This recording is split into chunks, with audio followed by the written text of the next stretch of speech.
Second year के सभी बच्चों का फिर से स्वागत है हमारी फिजिकल केमिस्ट्री की नेक्स्ट क्लासेज में। आज हम बच्चों concept of work and heat के बारे में अध्ययन करने वाले हैं। तो concept of work and heat के बारे में देखो क्या क्या लर्निंग स्टेशंस रहेंगे हमारे। एक तो पढ़ेंगे हम concept of work and heat, हम देखेंगे डेफिनेशन ऑफ वर्क, कार्य की परिभाषाएँ क्या हैं और किस प्रकार के वर्क हो सकते हैं, कार्य कैसे कैसे हो सकते हैं उसको देखेंगे। तो चलो बढ़े आगे।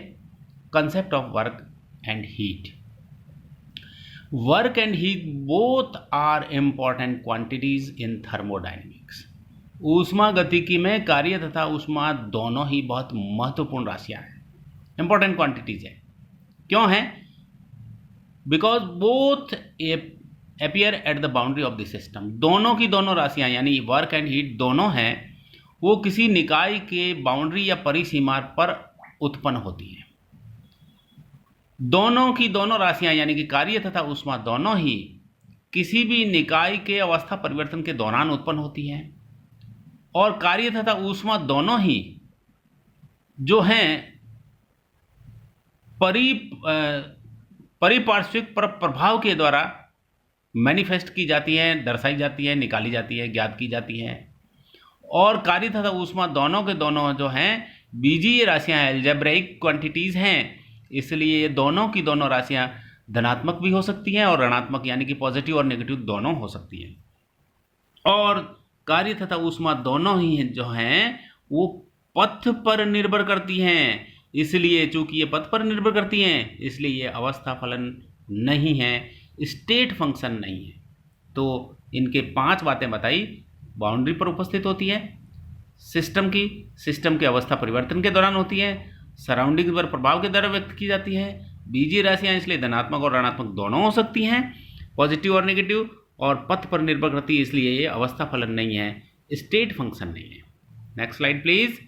Sign convention in the thermodynamics. ऊष्मा के तथा कार्य के क्या साइन कन्वेंशन है, किस प्रकार से व्यक्त की जाती है, जरा देखें आप। पहले ऊष्मा देखो, देखिए स्लाइड के लेफ्ट 2 भाग बनाए हमने लाइन खींच करके। उसमें लेफ्ट पार्ट में लिखा है हीट और राइट में लिखा है वर्क। हीट जो ग्रीन बॉक्स में उसके जस्ट नीचे देखो आप, नीचे एक पीले कलर का बॉक्स बना जिसमें लिखा थर्मोडायनेमिक सिस्टम। तो किसी भी थर्मोडायनेमिक सिस्टम में अगर हीट एब्जॉर्ब्ड की जाती है, जैसा कि हमने लेफ्ट साइड में इसको दिखाया है, हीट एब्जॉर्ब की जाती तो Q का मान जो है पॉजिटिव होगा। हमने ये कहा था अलजेब्रिक राशि है तो पॉजिटिव धनात्मक और ऋणात्मक दोनों ही हो सकती हैं, पॉजिटिव एंड नेगेटिव। और दूसरी तरफ हीट एब्जॉर्ब में Q और पॉजिटिव होगा तो हीट गिवन ऑफ, अगर सिस्टम जो है थर्मोडायनेमिक सिस्टम उससे अगर ऊष्मा निकलती है, निष्कासित होती है, तो Q का मान सदैव ऋणात्मक होगा। Q का मान ऋणात्मक होगा। तो देखिए जब हीट एब्जॉर्ब सिस्टम के द्वारा, हीट सिस्टम के द्वारा अवशोषित की जा रही है जैसे ये की गई, तो हमेशा Q का मान पॉजिटिव होगा। और जब सिस्टम के द्वारा हीट निकाली जाती हैं, दी जाती हैं, तो Q का मान पॉजिटिव होगा। दूसरी तरफ कार्य की बात करें तो work done by the system, किसी भी तंत्र या निकाय के द्वारा किया गया कार्य वो सदैव नेगेटिव होगा, it will be negative. And work done on the system, किसी भी सिस्टम या किसी निकाय पर कार्य किया जाएगा वो सदैव पॉजिटिव होगा। तो work done by the system, निकाय के द्वारा किया गया कार्य नेगेटिव और निकाय पर किया गया कार्य पॉजिटिव होता है। तो ये साइन कन्वेंशन की बात करी। चलो आगे बढ़ते हैं। आगे देखें हम डेफिनेशन ऑफ वर्क। पहली बात किसी भी निकाय के अवस्था परिवर्तन के दौरान एनर्जी में परिवर्तन को कार्य के द्वारा व्यक्त किया जाता है। किसी भी निकाय या तंत्र के अवस्था परिवर्तन के दौरान ऊर्जा में परिवर्तन जो होता है उसको कार्य के द्वारा व्यक्त किया जाता है। Change in energy during the change in state of the system is expressed as work. Number 2 in mechanics, तो यांत्रिकी में क्या कहते हैं, यांत्रिकी में ये कहा जाता है मैकेनिक्स में, the work is defined as the product of force and displacement. Mechanics में कार्य जो हैं वो बल तथा विस्थापन का गुणनफल होता है, बल तथा विस्थापन का गुणनफल होता है। और तीसरी बात, it is always equal to mgh, that is W equal to mgh। ये सदैव mgh के बराबर होता है, जहां पर m है mass lifted, g is acceleration due to gravity, गुरुत्वाकर्षण के कारण गुरुत्वीय त्वरण, और h is the height through which the weight has been lifted.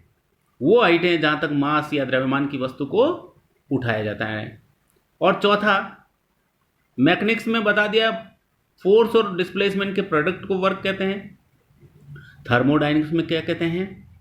Thermodynamics के लिए it is defined as the any quantity that flows across boundary of the system during change in its state, during change in its state. वह राशि, कोई भी राशि जो किसी system की अवस्था परिवर्तन के दौरान उसकी बाउंड्री या परिसीमा से फ्लो करती हैं, प्रवाहित होती हैं, उसको ऊष्मागतिकी में कार्य कहते हैं, वर्क कहते हैं। So next slide please. Work represent the effect of force and is always against the force. कार्य सदैव बल के प्रभाव को व्यक्त करता है तथा सदैव बल के विरुद्ध होता है।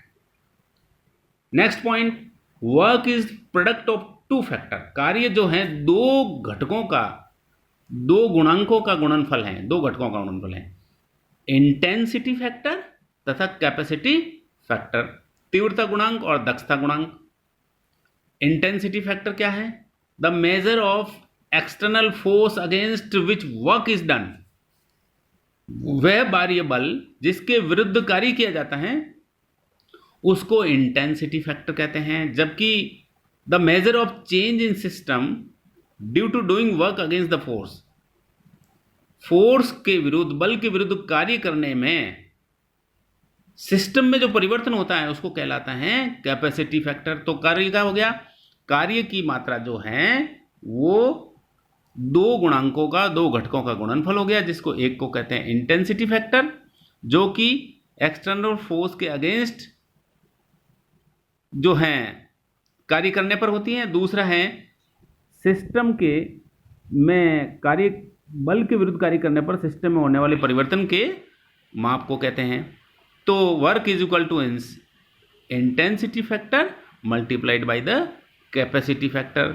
ये इस फॉर्मूले के द्वारा वर्क को ज्ञात किया जा सकता है। Next type of work, few works along with both the factors can be explained. कुछ कार्य के बारे में बात कर रहे हैं हम जो फैक्टर्स के साथ बताते हैं। पहला, gravitational work. Gravitational work is equal to gravitational force into height. गुरुत्वाकर्षण कार्य बराबर गुरुत्वाकर्षण बल तथा ऊंचाई। So W equal to F into H होता है।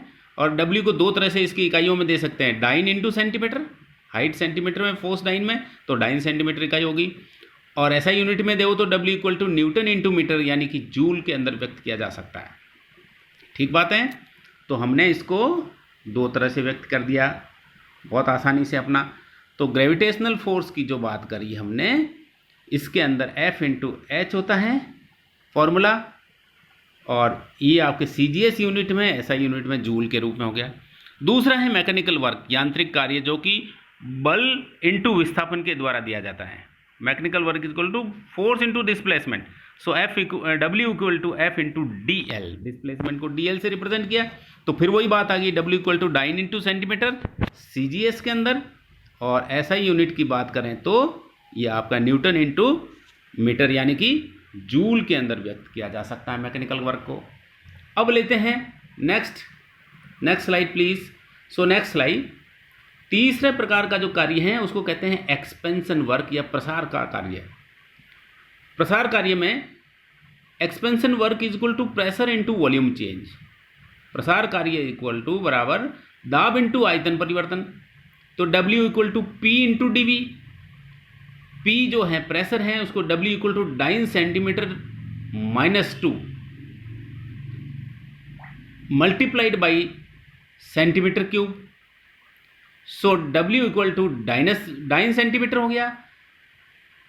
ऐसा यूनिट में रिप्रेजेंट करें तो W equal to PA into metre cube, यानी कि PA यानी पास्कल।